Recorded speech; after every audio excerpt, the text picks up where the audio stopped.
A gente vai à Ucrânia, não é a qualquer lugar, não. Vamos à Ucrânia. O Américo Martins, analista sênior da CNN para assuntos internacionais, está nos chamando para falar um pouco sobre os desdobramentos da guerra por lá, com um cenário que nos leva imediatamente para o local do confronto, para a zona de guerra. De onde você fala agora com a gente, Américo? Aqui agora às 7h03 da manhã de terça-feira, dia 1º de agosto. Meu amigo, bom dia e bom trabalho por aí.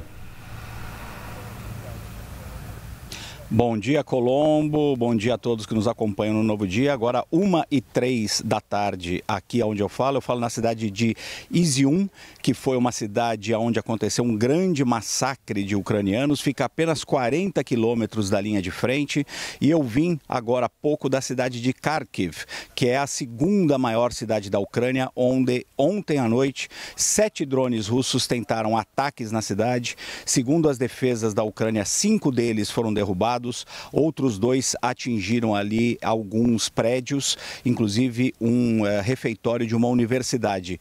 Uma pessoa, o vigia dessa universidade, ficou ferido e está sendo tratado no hospital. Esse foi o último ataque aqui na Ucrânia. Agora pela manhã, enquanto a gente se deslocava de Kharkiv aqui para a região de Izium, como disse, a 40 quilômetros da linha de frente, houve também aí alertas de ataques possíveis na capital, Kiev, coisa que já não acontece há alguns dias. Colombo, e a guerra continua escalando de certa forma. Hoje, mais uma vez, um ataque com drones na capital russa, Moscou. Esses ataques com drones são aí ditos, né? Existe a possibilidade de serem ataques organizados pelos ucranianos. Eles nem negam, nem confirmam esses ataques. Ontem, inclusive, Colombo, eu cheguei a falar com o chefe da espionagem militar aqui da Ucrânia, Nubakov, que disse o seguinte, que esses ataques de drones em Moscou são um castigo de Deus. Obviamente ele estava sendo irônico e a gente sabe do envolvimento das tropas ucranianas nisso, embora eles não confirmem. E Moscou hoje também alegou que houve ataques com drones contra seus navios no Mar Negro. Não existe ainda uma informação sobre se eles conseguiram atingir o objetivo ou se alguém foi ferido. Mas é a Ucrânia não só avançando nessa sua contraofensiva, eles já conseguiram recuperar mais ou menos 5% do território que antes estava ocupado aí pelas tropas de Moscou, mas também começando a fazer outros ataques contra alvos russos, tanto em Moscou, embora eles não admitam isso publicamente, mas o próprio presidente Volodymyr Zelensky disse que era absolutamente natural que a guerra começasse a atingir o território ucraniano. E aqui na Ucrânia, muita apreensão ainda, especialmente na cidade de Kharkiv, como eu relatei, da onde eu vim agora pela manhã, onde você vê muitos militares nas ruas, especialmente perto de prédios públicos, muito mais do que em Kiev, a capital. Essa é a segunda maior cidade da Ucrânia, mas ela é menos protegida do que Kiev. E ela fica muito próxima da linha de frente. Neste momento eu estou a 40 quilômetros, mas por outro lado, a cidade de Kharkiv também está a 40 quilômetros, não da linha de frente, mas da fronteira com a Rússia propriamente dita. Então a cidade lá muito mais tensa, muito mais vazia, e esse caminho aí que eu percorri pela manhã, cheios de barricadas e tanques do exército ucraniano, que a gente não pode inclusive filmar, porque são segredos de guerra, mas a situação muito mais tensa nessa parte do país do que estava em Kiev, Colombo. Então, Américo, eu queria te perguntar exatamente a respeito disso. Você está nos transportando para a zona de guerra, né? A imagem é óbvia. Como é o cotidiano das pessoas aí em Kharkiv, onde você estava, onde você está agora? As pessoas circulam pela rua, é possível ouvir sirenes alertando sobre eventuais ataques, barulho de aviões sobrevoando o céu. Como é que é o cotidiano das pessoas por aí, naquilo que é possível perceber, caminhando pela... O comércio funciona? Como é que é o cotidiano de uma cidade em guerra, Américo?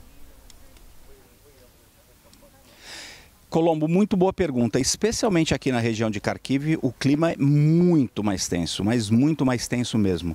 Muito mais militares nas ruas. A partir do momento que você chega na estação, todo o deslocamento aqui é feito por trem, basicamente. Eu vim da Polônia para Kiev de trem, de Kiev para Kharkiv, a segunda maior cidade do país, também de trem. Por várias razões, especialmente porque é mais seguro. São viagens noturnas. Quando você estava no trem vindo de Kiev para Kharkiv, Kharkiv. Eu encontrei vários militares dentro do trem, já sendo transportados, eles vão em direção à linha de frente, obviamente. Quando você chega na estação em Kiev para embarcar, você tem que passar por raio-x, tem controles muito próximos ali dessa questão da segurança.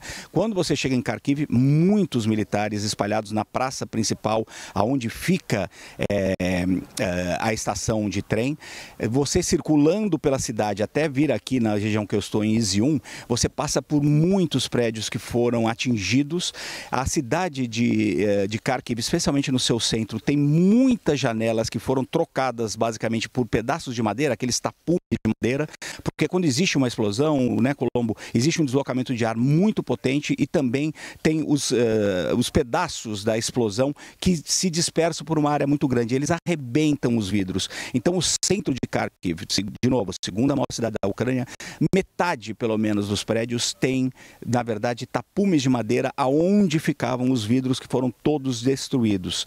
E aqui em Izium, muitos prédios destruídos mesmo. Mais da metade da cidade foi destruída. Esta foi uma cidade que foi ocupada pelos russos e no final do ano passado os ucranianos conseguiram retirá-los, mas eles estão em alerta o tempo inteiro aqui, porque obviamente existe a possibilidade de ataques. Você perguntou sobre essa questão de alarmes antiaéreos. Eles soam o tempo inteiro nessa região aqui de Kharkiv, que é próximo da fronteira e também próximo da linha de frente contra os russos, porque são duas coisas, né?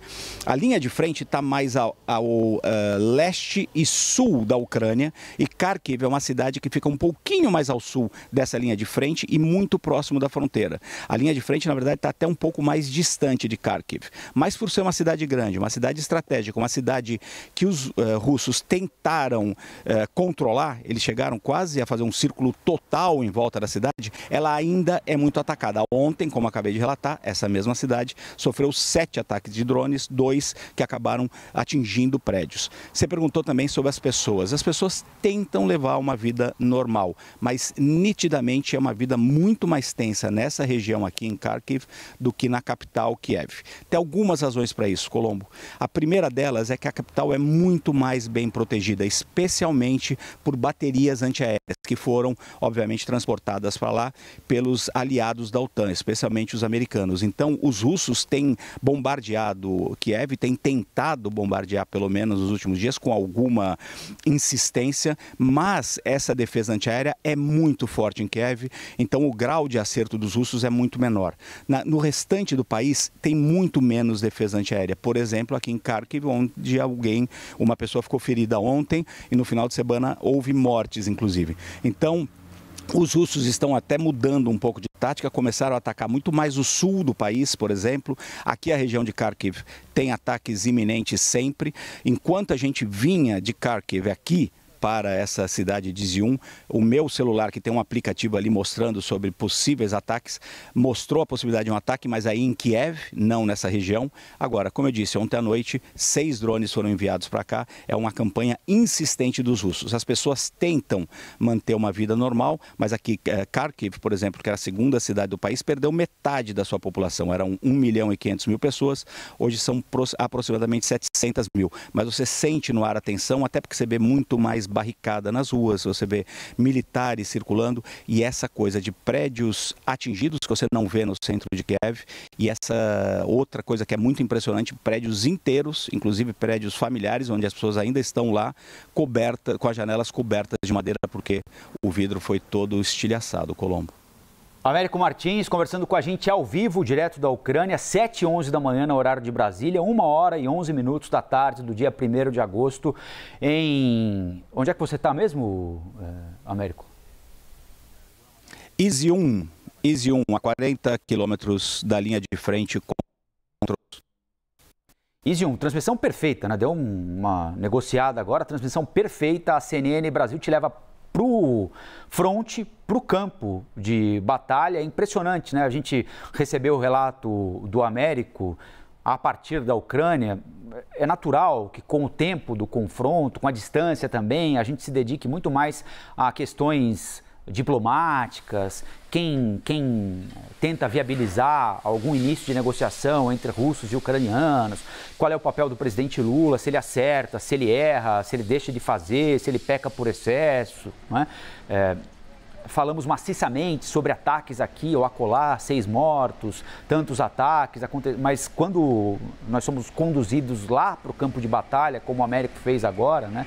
E ele nos traz relatos incríveis do cotidiano ali, como é que passar o dia ouvindo o alerta de que uma bomba pode cair a qualquer momento em qualquer lugar, né? Transitar por um determinado bairro quase que totalmente destruído por bombas, por soldados adversários, inimigos, né? Quando ele traz essa imagem que ele trouxe agora, né, de um imóvel ali completamente destruído, a percepção é outra, né?